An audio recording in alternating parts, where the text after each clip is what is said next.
Today we've got another great Real Spanish conversation for you from our Real Fluency collection. Make sure you get the full Real Fluency collection course because it's going to take your fluency to a whole nother level. What's in the course, Marina? So we have 12 lessons in video format with professional subtitles, so you miss nothing. Yep, there's also 3 extra bonus units that we had an awful lot of fun making out and about around Madrid, so that's 15 in total. And we have, for each lesson, we have all of the vocab listed and explained, and a few exercises for you to improve comprehension and stick with the vocabulary. Yep, to get it really fixed in your mind. Okay, we also have, for every video, interesting background material. It might be a TED Talk, it might be another YouTube video, so that you take your Spanish much deeper. And we have 2 very interesting coaching videos for you to break your fluency blocks. Yeah, okay, so this is perfect for intermediate and advanced learners. Make sure you get the entire Real Fluency Collection course and you're going to take your Spanish to a whole nother level. Okay, let's get on with today's Real Spanish conversation. Hola Marina, ¿cómo estás? Hola, bien, muy bien. ¿Tú qué tal? Muy bien, seguimos en Toletus. Toletum. Toletum. Boletus. Toledo. Seguimos en Toledo, en latín Toletum. Toletum. Sí. No, en romano. Que En viene romano. de romano. Vale, no de latín. romano.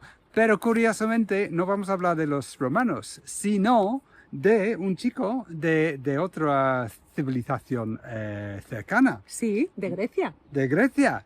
Hay, a ver si lo adivináis, un pintor muy famoso, Que ha pintado, que tiene obras en Toledo, sí, de Grecia. ¿Quién es? el Greco. El Greco. Vamos a hablar del Greco y la influencia muy potente que tenía, que tuvo en quizás el pintor más famoso de todos los tiempos. Y no es Van Gogh, ¿no? No. Ahora, cuéntanos, Marina, el Greco. Vale, pues. ¿Por qué está asociado con esta ciudad? ¿Cómo llegó aquí? Cuéntanos Vale. la historia. Vale, pues el Greco es un pintor, escultor y arquitecto griego que se formó, bueno, en 3 sitios principalmente. Primero en Creta, en el arte bizantino. Luego viajó a Venecia, donde estudió a Tintoretto y Tiziano. Y luego se mudó a Roma, donde investigó a tope la obra de Miguel Ángel y el manierismo, que es un movimiento del Renacimiento tardío que es como con mucho detalle, ¿no? Y con mucho refinamiento y artificiosidad. 2 palabras A ver, di gordas. esa palabra otra vez. Refinamiento Eso y es fácil. artificiosidad. Artificiosidad. Wow, me encanta. Entonces, se forma a un alto nivel, Sí, se ve, ¿no? sí. Y decide venir a España Vale, pues buscando trabajo con el corte, ¿no? con la corte. Con la corte. Sí, en una primera instancia, él viene a España movido por el hecho de que Felipe II está construyendo el monasterio del Escorial y él quiere ser pintor de la corte. Entonces le presenta una obra, pero a Felipe II no le gustó. Sí, porque Felipe II dice, madre mía, ¿qué ha tomado este señor? Porque esto es como totalmente psicodélico. Sí, mejor. es muy A ver, psicodélico. porque no sé no sé las fechas exactas con Velázquez, por ejemplo, pero si Sí. comparas Velázquez con el Greco, vamos, iba a decir, alucinas con la Sí. diferencia, pero yo creo que el Greco alucinaba de verdad. No sé qué había comido o bebido, pero era muy, muy chocante para esa época. Sí, claro. Entonces, bueno, os digo las fechas del Greco, son 1541 su nacimiento, 1614 su muerte, ¿vale? Ajá. Y en 1577 es cuando se establece en Toledo, cuando Felipe II le rechaza el cuadro, que no fue bien comprendido. Él viene a Toledo y entonces se instala en la ciudad de Toledo desde 1577 hasta su muerte en 1614, trabaja y hace grandes lienzos, retablos de iglesias y cuadros de devoción para instituciones religiosas, Sí, ¿vale? entonces hay una iglesia muy famosa aquí en Toledo, que ahora se me escapa el nombre, donde puedes ir y ver ¿cómo se llama? El entierro del Conde Orgaz, ¿no? Gracias, el entierro de Conde No me Orgaz. acuerdo del nombre de la iglesia, Sí. pero ese cuadro me acuerdo. Y merece la pena verlo, Sí. porque es espectacular. Sí. Y también en el Prado se le puede ver. Ah, sí, su obra, sí. Sí. Y también, pues claro, tiene las vistas de la ciudad desde el otro lado del río, que son espectaculares también. Sí, sí. Sí. Cuéntanos, ¿qué más? Bueno, pues ahora os quiero hablar del otro pintor, que es el pintor al que le influenció mucho el Greco, ¿vale? Sí, vamos a ver si adivináis.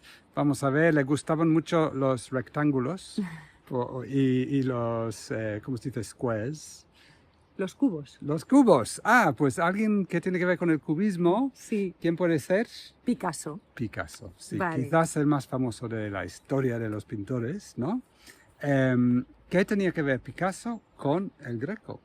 Vale, pues Picasso fue muy influenciado por el Greco. Se dice que en la época azul, que es la época inicial de su carrera, pero hay gente que dice que no, que todo el cubismo es... Bueno, os voy a hablar punto por punto mejor. Déjame Sí, que vamos a ver, ¿dónde descubrió Picasso al Greco? Vamos a Vale. empezar ahí. ¿Quieres que empiece? Vale. Ok. Picasso estaba en Madrid. Vale, estaba en estudiando, Madrid ¿no? estudiando Huyó de Málaga. en Espera. la Escuela de Arte de San Fernando, que era lo más de lo más, que se la costeaba su padre. Y él le parecían aburridas las clases y se iba con sus amigos a pintar obras del Museo del Prado. Sí, entonces en ese momento Picasso había ido desde Málaga Sí. y habían reconocido ahí su talento precoz, ¿no? Y habían decidido pues apoyar su viaje mandándole a Madrid para estudiar ahí. Sí. Entonces se aburre, va al Prado y ¿qué es lo que encuentra? Bueno, pues empiezan a copiar él y sus amigos las obras del Greco. Y tiene un amigo en concreto que se llama Francisco Bernareggi, Ujú. que recuerda que les llamaban modernista, o que recordaba, supongo que ya habrá fallecido, vamos, seguro, que les llamaban modernistas. Y también este mismo hombre recuerda que el padre de Picasso les dijo que iban por mal camino por copiar al Greco, Sí, ¿vale? porque imagínate que, claro, en el Prado en ese momento, pues, mira, uno de mis héroes, John Singer Sargent, iba al Prado más o menos en esas fechas, bueno, el principio del siglo XX, a copiar a Velázquez, que era Sí. pues la persona de referencia. Pero Picasso no, Picasso a lo mejor le gustó a Velázquez, pero dijo, no, este señor aquí, mucho más interesante, ¿no? Sí. Pero fíjate tú que eso fue casi 300 años, a lo mejor, después de la muerte del Sí, Greco. porque el Greco fue relativamente reconocido durante su vida, durante su tiempo en Toledo, su obra fue relativamente reconocida, pero luego fue un artista olvidado en esos 300 años o 200 y pico años desde su muerte, hasta que los pintores de finales del siglo XIX, principios del XX, le empiezan a copiar las obras, ¿no? Entonces, incluso hubo un director del Museo del Prado que quiso tirar sus obras. Y Picasso decía que eran muy afortunados de que Felipe II no hubiese aceptado al Greco como pintor de la corte. Es verdad, porque por eso vino a Toledo y empezó a desarrollar su propio estilo y su propio Exacto, fue en Toledo obra. donde él maduró como artista y donde juntó esas tres influencias de las que hemos hablado, de Creta, Venecia y Roma, y formó su estilo propio. Pero yo quiero un momento repetir que la diferencia en esa época de la obra del Greco con el resto de los pintores más formales, Sí. ¿no? Tipo Velázquez, tenía que haber sido impresionante, Claro, ¿no? Porque lo miras hoy en día y la obra del Greco parece moderna, ¿no? Y un poco distinto, un poco, ¿cómo se dice? Avant-garde. sí, era incomprendido, era un incomprendido. Claro. Y se ve obvio de que Picasso va al Prado y ¿quién le llama la atención? Pues al raro. ¿no? Vale. Os voy a comentar lo que influenció a Picasso, que fue las figuras alargadas y con iluminación dramática, y también las perspectivas distorsionadas, y que esto le influenció en esa primera época, en su época azul. Luego, le influenció mucho el desafío del Greco a las formas tradicionales, que inspiró a Picasso a romper con las convenciones artísticas y explorar nuevos estilos, lo que pavimentó el camino hacia el cubismo. Sí. Y luego, aunque la influencia del Greco, esto ya lo he comentado, fue temprana, en la época temprana de Picasso, hay quien dice que le influyó durante toda la carrera y hay gente que insiste que el greco está muy presente en el cubismo de Picasso, ¿vale? Y Picasso dice que lo que más valoraba en el greco era que era la libertad personificada. Claro, Pues mira, Picasso debía de ser también un hombre la libertad, muy peculiar, ¿no? sí, muy, Entonces muy. esto le llegó- marcó mucho, ¿no? Entonces le llegó a muchos niveles. Sí. A lo mejor le ayudó a Picasso a ser una persona tan libre y a romper moldes, ¿no? Exacto. Sí, muy interesante. Entonces, Pues nada. bueno, parte de estas notas, también os voy a pasar la referencia, vienen de una exposición que hubo en el Prado que se llama Picasso, el Greco y el Cubismo Analítico. Y hay algo que ver, ¿no? En internet. Y tienen el catálogo que se puede comprar y tienen un extracto que parte de estas notas las he sacado de ahí. Bueno, muy bien. Una clase magistral de Ha la sido historia muy de arte. interesante Aquí, para mí investigar este tema. al lado del río Tajo. Tajo, en Toledo. En Toledo. Bueno, muchas gracias. Venga, hasta pronto. Hasta luego.